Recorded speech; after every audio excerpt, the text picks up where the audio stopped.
Here, KMI-NYC and defenseforyou.com. Today I want to discuss with you a very important concept of threats versus attacks. Okay? I want to go into the difference between the two of them and how you can assess the situation to be able to plan accordingly depending on which one you might face. All right? So, first things first, when you're dealing with an attack, just understand that when that happens, you have to act, and you have to act fast. All right? You have to get moving. There's no time for thinking, assessing the situation, whatever the case is. Whenever you've been attacked, whether it's a punch, a stab, or even getting shot, whatever the case is, once you've been attacked, you have to move. You have to act no matter what, okay? At this point, you're gonna be heavily adrenalized, and adrenaline is one hell of a drug slash hormone, okay? How many times there have been countless reports of individuals talking about how when they're adrenalized, they don't remember what's going on, they don't know what happened, so they ask, did I act like that? What happened? Look at professional fighters, in between rounds or even at the end of the fight, they'll ask, what round is it? What happened? What did I do? What's going on? Etc. Okay? That's dealing with an attack. So when you're dealing with a threat, it's going to be a little bit different. What do I mean by that? When dealing with a threat, understand that the predator or attacker is using the threat as a way to garner and get your voluntary compliance. Okay, so using this as a tool to be able to get what they want. What's the difference between the two of these, between a threat and attack? The biggest difference is time. Okay, you have time on your side with regards to the threat. Okay, and you can use this to your advantage. So understand, they haven't attacked you yet. They're just threatening you to be able to get what they want, so you have some time. So what do I mean by having time on your side? Well, this gives you a few advantages. The first one is it gives you the chance to orient yourself, okay? So, for example, to face the assailants, okay? If they're in front of you, they're already in front of you, but if they're from the side or from the rear, it gives you the chance to actually orient yourself so you actually can see where the threat is. Also, you can assess what the actual threat is. Is there a weapon involved, like a knife or a gun? Are they holding you? Are they choking you? Whatever the case is, or are they threatening you with a weapon, okay? Also, be able to assess and see what environment are you in. Are you in your home? Are you out? Maybe in a secluded area? Are you isolated? Are you with somebody, etc.? Do they have other friends with them? So you can be able to assess these different scenarios during the threat. So this gives you the chance to be able to do that, okay? So now that we've talked about the difference between threat and attack, let's go over a couple different variations of threats and also attacks to be able to see, okay, is this a threat versus this is being a potential attack? There are a few different variations of the threat, okay? There are some obvious indicators that we'll go over and then some nonverbal or not so obvious indicators, okay? So the first ones that are pretty obvious, these include someone saying that they're going to kick your ass, okay? That's one of them. They've got their hands on you, whether it's one hand or two hands, all right? Another one is they can be showing you the weapon, whether it's a knife or a gun, whatever the case is, baseball bat. They can either have it pressed up against your body or in your face. Another thing is they can also say that they have a weapon, that they're gonna threaten you with it without necessarily showing it, okay? So those are some examples of possible obvious threats, okay? So what are some of the more nonverbal or not so obvious indicators, okay? These include a lot of body language cues, okay? So the first one being that they're pacing back and forth, okay? That's one. It could be a nervous tick. It could be that they're assessing the situation for possible victims or a witness assessment, all right? Another thing also is they can be clenching the jaw. So this could come about because they're either nervous, and it could be a nervous tick, kind of like their tell. Also, another reason why is because if they're hopped up on some type of amphetamine or some type of upper, clenching the jaw is usually a side effect as a result. Another indicator that you can use is if they clench the fist or they make some type of hand movements. A lot of times if they're clenching their fist, that's a good indicator that there's a potential threat or even potential attack. Also shifty eye or head movement, like if it's very quick and they're looking both ways or kind of shifty back and forth. Like I was mentioning before, this is most likely because they're looking for either a victim or they're looking for, they're doing witness assessments. Another thing also is their distance and their body position in relation to you. If they're closing the distance towards you, that's one indicator. Also, how they're positioning your body. So for example, say if you're facing me, I could be having my body to the side, and if I'm slowly getting closer towards you, that is one indicator that there's a possible threat or that there's a possible attack that might be imminent, okay? So these are a couple indicators that you can look out for. One of my colleagues that I train with another instructor out in San Diego, he trains with a lot of law enforcement. So I'm gonna mention a couple of things that he mentioned as well. So this can apply to law enforcement, or it can also apply to civilians, depending on the situation that you're in. A couple indicators are things that he mentioned with regards to possible attacks. So the big ones that he mentions are verbal tone, volume, and intensification of the altercation, okay? So with regards to first one, he mentions that with law enforcement, they sometimes see a gradual increase in the voice tone of, say, the assailant or the possible attacker, okay? Another thing also that they see pretty often, or that he mentions, is verbal repetition. So they're saying the same words or phrase over and over and over again. The reason being is because when you're adrenalized, your mind shuts down and basically you're retreating back to what's called the lizard brain. If you're familiar with the triune brain theory, lizard brain being the most basic kind of emotional brain that we have. If you want, you can look that up. All right.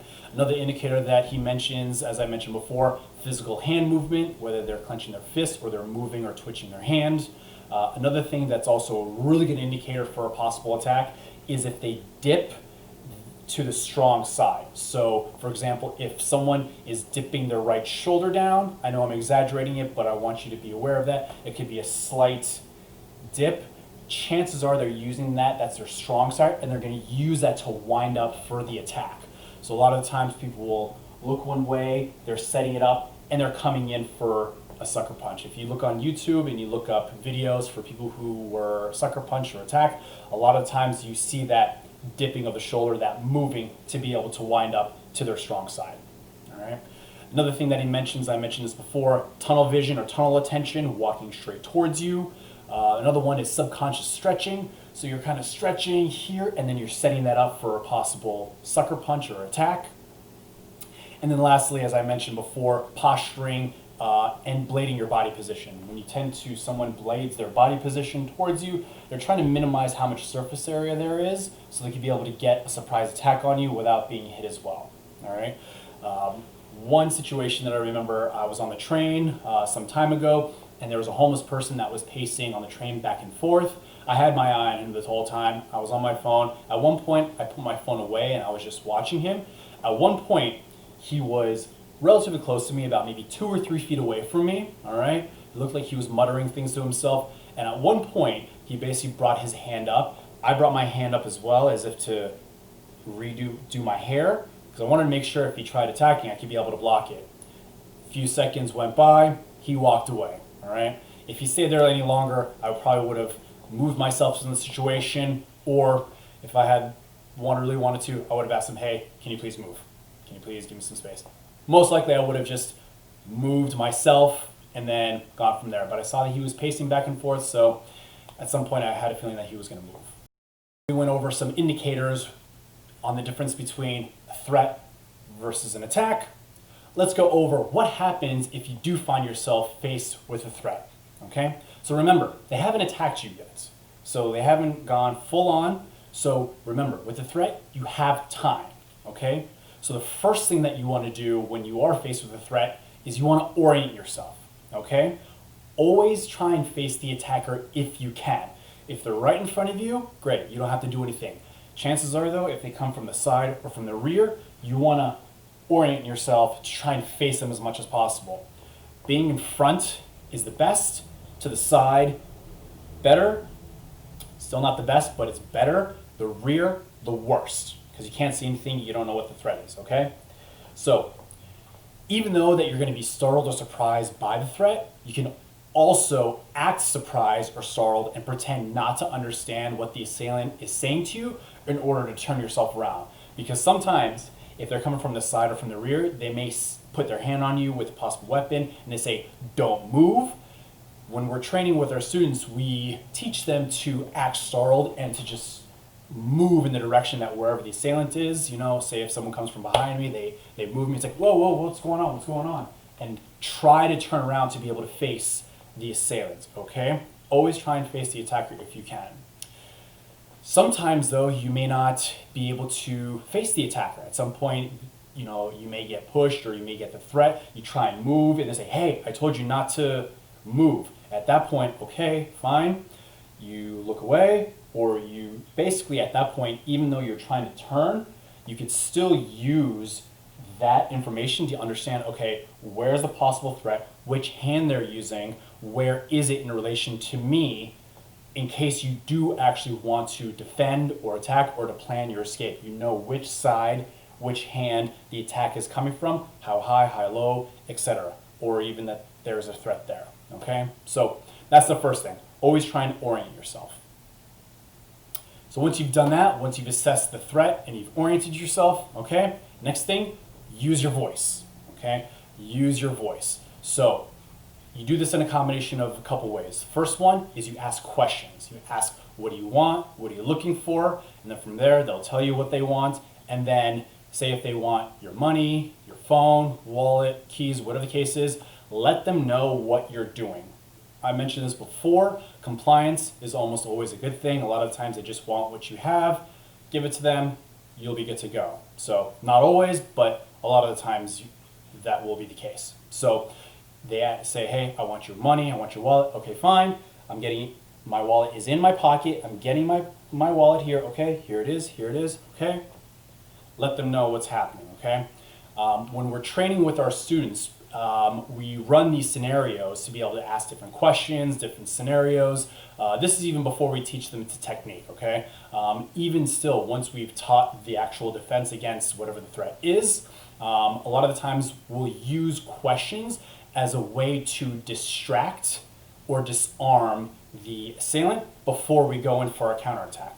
So for examples of some ways that you can use questions or use your voice as a distraction, first one being if you know the language, and the person says, hey, give me your money, you can act as if you don't speak English and start speaking another language. Another one could be, if they ask for money, okay, what denomination do you want? All I have is pesos, is that okay? It might get them thinking, okay, what's going on? That might distract them enough to be able to allow you to defend, to be able to get out of there. Another couple examples could be, hey, don't I know you from somewhere? Or hey, didn't I go to high school with you? Or hey, don't you have a brother? Etc. So we do this during training. You may not actually use this in the heat of the moment, but nevertheless, we're getting you to, and the students to be able to understand using your voice, using questions to be able to distract, to be able to give you just enough more time to be able to use the defense and to be able to get yourself out of that situation. You've oriented yourself, you're using your voice. Now, next thing I want to talk about is your hands. Where your hands are in relation to where the threat is, okay? My rule of thumb is always have your hands below wherever the threat is, okay? If the threat is here, maybe in my midsection, whether it's in the front, side, or rear, my hands are just below it. If it's maybe higher, my hands are also just below wherever the threat is. Why is that? It's because if I have to defend or I have to attack, the closer the distance is from my hands to wherever the threat is, the easier it is, the less time it takes for me to be able to defend, all right? So that's a rule of thumb. You don't want to just put your hands up and that's it, because this motion could actually startle the predator and that could get you stabbed, shot, attacked, whatever. So whenever you feel the threat coming on, hands low, try and maybe bring it a little bit to where below, just below wherever the threat is. Now what? You've complied, you've given your money, your possession, whatever the case is. At this point, try and slowly walk away, okay? If they're in front of you, the assailants, do not turn your back to them, okay? If they're from the side or the rear, try walk away. Try turning yourself to angle to be able to actually see the assailant, okay? You don't want to just go blind, because it is possible the assailant could come with another attack. You never know. So try and walk away once you've given your money. Okay, I'm walking away, all right? Or if they're behind me, here, there you go. Drop whatever it is on the floor, not necessarily give it to them, because that also gives you a chance to be able to escape. Drop it, whatever the case is, get out of there, okay? I mentioned this in a previous video, but just in case, to review, if you have complied and they either want more or they decide, you know what, we're gonna go to another location, you're coming with me, at that point, you have to fight back. If they try and pull you to another location, it is very, very bad news. You do not want to go with them. You have to fight back. All right? Just want to make sure that we understand that. Okay, so now you've complied, you've gotten out of there, great. What happens afterwards? What's the aftermath? At this point, you have to talk to somebody about what just happened. You can call 911, let them know what happened, call a friend or two or three, let them know what happened. The more you talk about this, the easier it becomes to cope with the situation, okay? That's the thing that a lot of people don't talk about, is what happens after the fact. So talk to somebody.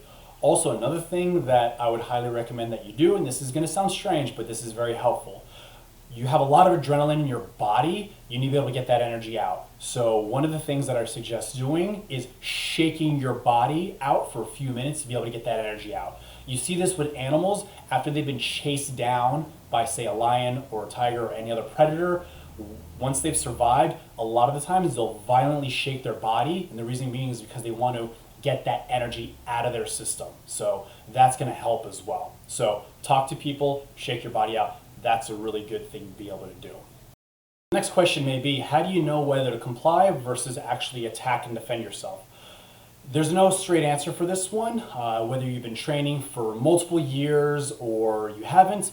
The biggest thing with this is you have to understand what your capabilities are and what your capacity is, okay? Depending on the scenario or the situation will depend on whether you're willing to attack and to defend yourself versus not. You have to make the judgment call on whether what they're asking for is worth defending for. So like your phone, wallet, etc. Easier to just give it to them versus, say, if they're trying to take you to another location or they're threatening you with, say, maybe a weapon, gun, knife, etc. So it's hard for me to say one way or another. I know for me, I've decided on if I get attacked in this situation or with this, this is how I'm going to act. So I can't say one way or another what I suggest, whether you immediately attack all the time or you comply all the time. It's neither all or nothing. You kind of have to assess the situation for yourself. I also say that because every single region, every area, their self-defense laws are very, very different. So that's also something you have to consider as well. So anything that you hear from me or that I say or that that you maybe get from me, just let you know it's for informational purposes. You have to be able to assess both the legal and the psychological and the physical ramifications as well. So once again, it's up to you to assess what you're willing to fight for and what's worth it and what's not. I've done that for myself. That's something that you need to do as well. Thanks for watching, guys. Hope you got a lot out of that. So today we went over the difference between threats and attacks, how to assess the situation between the two of them, and what to do accordingly.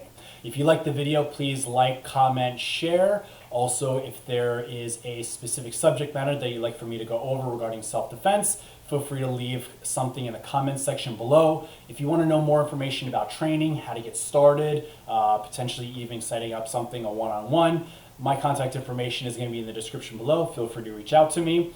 Other than that, guys, train smart, train hard, get at it, be safe out there.